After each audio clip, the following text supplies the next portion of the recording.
evening. I think you're hearing the ceiling fan above me running. Sorry. You might be hearing the air cleaner behind the computer running real low, humming very softly. Now, in this episode, well, this particular video, should I say,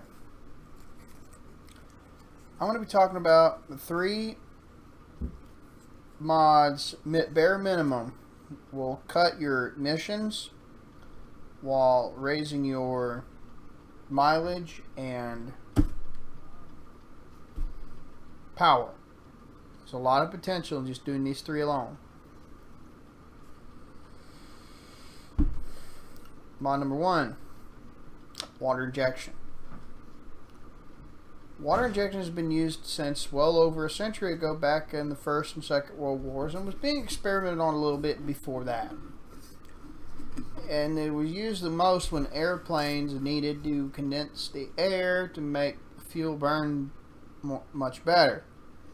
Especially at high altitudes where the oxygen content was so dispersed it thinned out in the air. So just that alone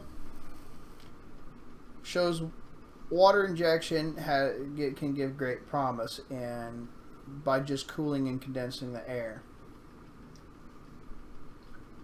That's not all it's capable of being able to do, though. Through these, and it's expanding into steam under high heat and pressures, massively increases thrust without using more fuel. Honestly, water alcohol injection would massively improve mileage for gas turbines, improve thrust on the same amount of fuel. Aside from, say, using preheated low pressure fuel gas of choice, whether it's liquid natural gas, liquid LPG, purely propane, purely butane, ethylene, acetylene, ethane, or liquid biomethane if you got it. Cooling the intake as much as possible as the air gets cooled down and goes to the gas turbine's entrance as it goes in the front of it. And using the coldness of the pressure drop fuel gas to help cool the air intake due to this temperature exchange. And doing this in a manner that's as safe as possible to avoid explosions and whatnot. So something happened to the turbines themselves. And using plasma ignition, ideally powered by some kind of flux switching magneto alternator system that's able to work fast pulses like that to make sure to do the combustion system, make sure it's properly running. All costs, it's independent of a battery of any kind. I'm thinking. Now, anyways, outside of gas turbines, water injection, whether it's water injection by a nozzle, water alcohol mix injection by a nozzle, steam injection, cool water vapor, or cool water alcohol mixed vapors injection. Either of those 5 forms of this water injection has a lot of benefits, and they can apply to diesel engines. Say you hypothetically could figure out how to properly convert an indirect injection diesel engine into one of those hot bulb HCCI types. Very possible to do. It also provided a massive benefit there.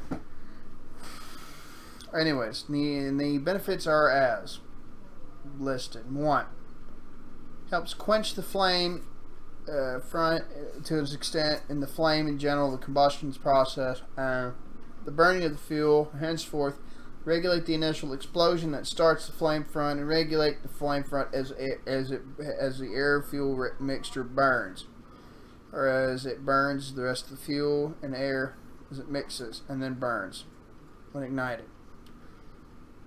Whether it's vaporizes into the air and then via fuel injection of tiny droplets, or air fuel mix like in a carbureted system.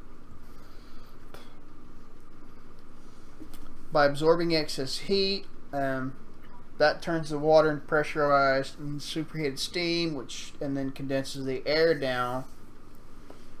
It also helps piston do its job by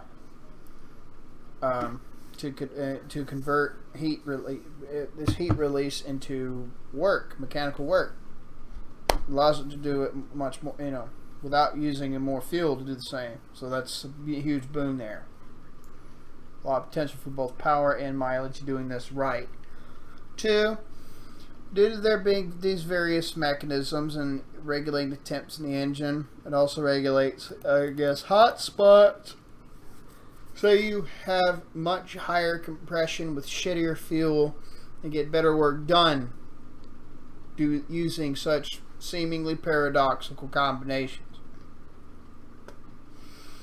3, if the conditions are right, water injection, water alcohol injection, steam injection, cooled water vapor injection, or cooled water alcohol vapor injection can go under water gas shift reaction in the case of the water portion in the combustion chamber once it is done, once it turns into pressurized steam. See, when you subject steam to enough heat and pressure, it will react to carbon monoxide and turn it into carbon dioxide and hydrogen. The hydrogen can become a combustion catalyst to somewhat speed up the burning process. Your combustion chamber is a great spot for this, especially if you got an IDI diesel, direct injection diesel, or an 8 hot bulb HC3i engine, or a really high compression spark engine. It works great for these are perfect environments to make this possibly manifest, right? 4. Fuel gets injected in engines to do the flame quenching in most engines. That's a certain underlying reason for their spray patterns. So doing it without using more fuel is a huge gain. 5. It greatly reduces carbon monoxide and nitrogen oxides, or NOx emissions in the exhaust, in a way that's easier to control than EGR, although you can use the water injection alongside EGR to control the NOx emissions to a much better degree. 6. As I've said already, water condenses the air for the air-fuel ratios to be used better as they get compressed in the same spot. In the case of a fuel injection, once it's formed by vaporizing the fuel that's being injected out of an injector, or in the case of carburetor, already pre-mixed, it just ensures that everything's vaporized more under higher compression and is able to burn better.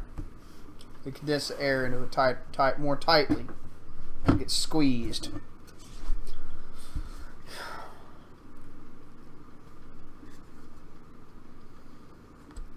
Like those reduced NOx Toyota engines back in the 70s, they all had a pre-chamber system that shot the fuel into a pre-chamber that expanded out to the rest of the combustion chamber.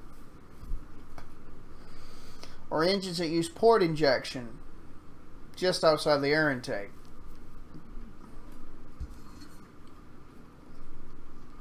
7.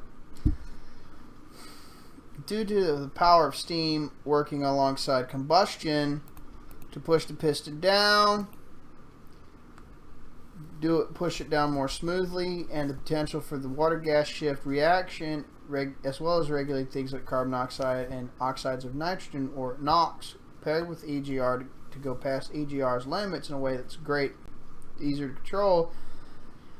Condensing air down and all these other reasons, you have potential for better power and gas mileage, both.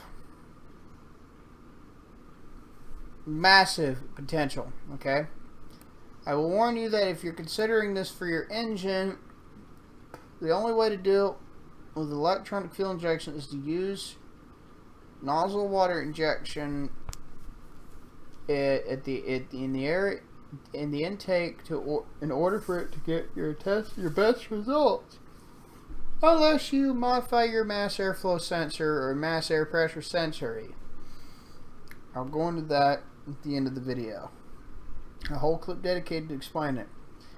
Mechanically fuel injected carbureted engines can be given a cooled vapor, water vapor, water alcohol vapor, or steam injection quite fine. In fact, they do great with it. You will need some water injection controls to get the best results, whether you're doing it mechanically injected, carbureted, or the electronic fuel injected modern systems of cars.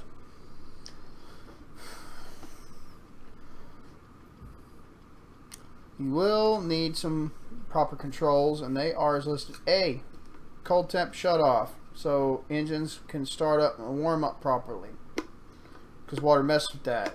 B, deceleration water shut off, because you don't need water being thrown in your engine when you're letting off the gas and to slow down. That could kill the engine's operation and flood it with water. It's not good.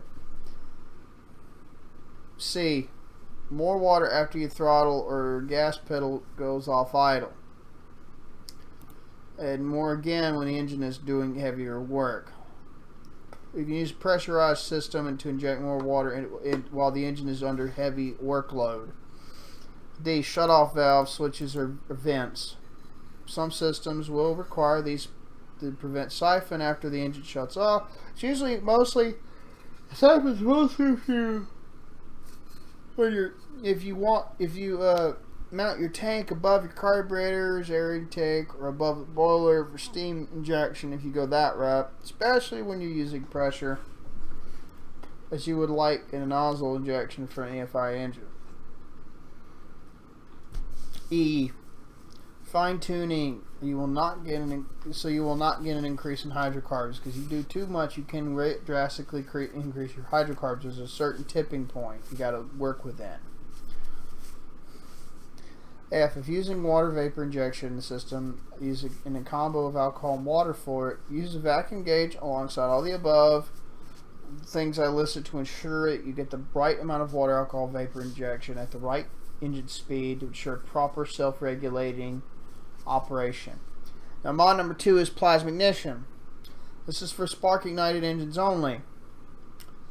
I have a whole video explaining the core principles of installing the Murakami plasma ignition, things that can go well with, so on and so forth. Instead of using a basic bit spark, you have an actual plasma ball to start the flame front,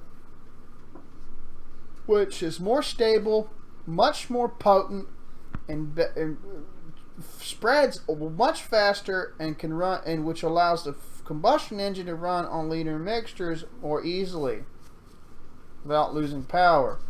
2, due to the ignition of the fuel mix and forming of water vapor by fuel burning, or if you inject water, steam, cooled water vapor, water alcohol mix, or cooled water alcohol vapor mix into the engine, the plasma ignition can ionize part of the water vapors under the heat and pressures and convert it to oxyhydrogen through high pressure and heat plasmolysis.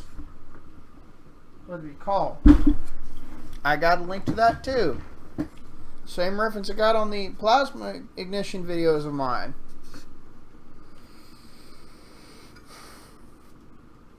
So part of it will at least, so this reaction take place alongside the water gas shift reaction in the combustion chamber on top of all the benefits listed prior. This can actually, this is just they'll magnify each other quite drastically, especially the last two chain reactions, and then they will magnify the power of the combustion and the quickening of it to some extent, which allows it to keep burning of the fuel contained in a certain time window. Because anything after top dead 20 degrees out, anything past 20 degrees after top dead center, you're wasting the heat. You're just heating, saturating your engine at that point. Anything past, any combustion past that time frame.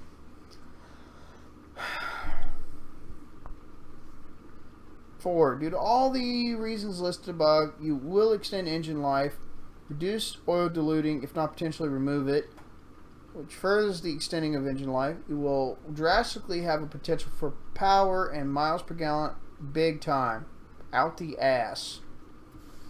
The implications are very serious. 3. Fuel preheating. Whether in this case, I'm going to stick to gasoline and spark ignited fuel sources.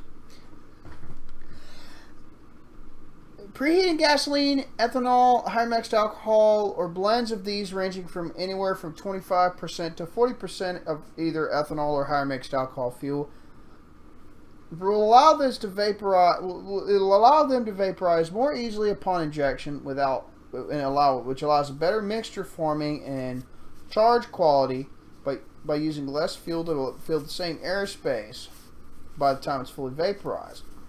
You know, pair that with water injection, steam injection, cool water vapor injection, water alcohol injection by nozzle, or water alcohol vapor mix injection. The burning of the fuel will be regulated. Preheated fuel will burn more stable, more effective, and somewhat cooler, since you've made a far better mixture and burns more completely. You've regulated the burning by moisture quenching it. Your cylinder walls will also be cooled by latent heat and vaporization. I forgot to mention that in the water injection mod benefit, little perk that happens there. Now 3, when you pair this with both the plasma ignition and water injection together, your engine will obviously have a massive potential for mileage gains, huge.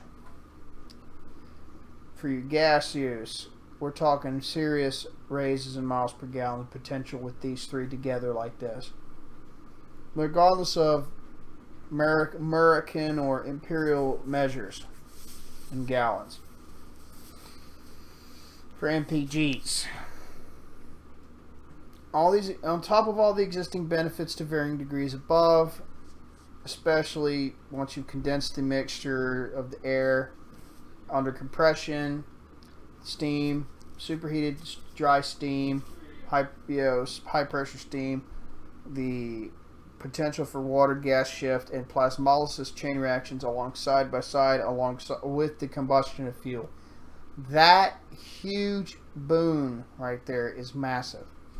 But let me put to you a video. It's going to make this almost 30 minutes because it's going to go into legal details. You need to understand legal code about the Clean Air Act and the 2 modifications that do not break that law because by its design. And please listen to it. And after it ends, this video will end. Thank you for watching.